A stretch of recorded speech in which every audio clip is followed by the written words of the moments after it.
Exodus chapter 1.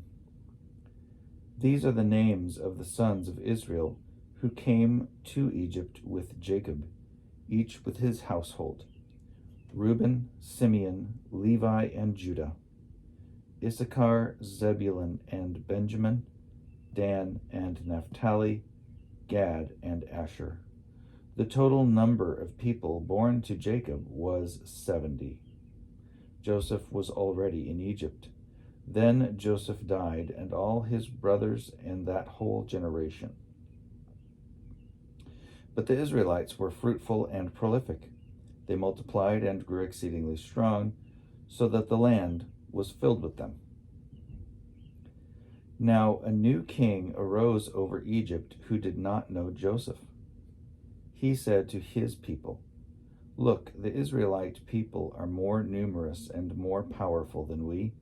Come, let us deal shrewdly with them, or they will increase and, in the event of war, join our enemies and fight against us and escape from the land." Therefore they set taskmasters over them to oppress them with forced labor. They built supply cities, Pithom and Ramses, for Pharaoh. But the more they were oppressed, the more they multiplied and spread, so that the Egyptians came to dread the Israelites. The Egyptians subjected the Israelites to hard servitude and made their lives bitter with hard servitude in mortar and bricks and in every kind of field labor. They were ruthless in all the tasks that they imposed on them. The king of Egypt said to the Hebrew midwives, one of whom was named Shiphrah and the other Puah, "When you act as midwives to the Hebrew women and see them on the birth stool, if it is a son, kill him, but if it is a daughter, she shall live." But the midwives feared God. They did not do as the king of Egypt commanded them, but they let the boys live.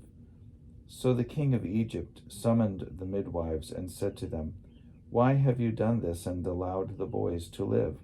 The midwives said to Pharaoh, "Because the Hebrew women are not like the Egyptian women, for they are vigorous and give birth before the midwife comes to them."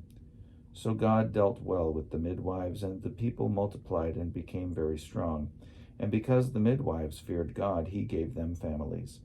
Then Pharaoh commanded all his people, "Every son that is born to the Hebrews you shall throw into the Nile, but you shall let every daughter live."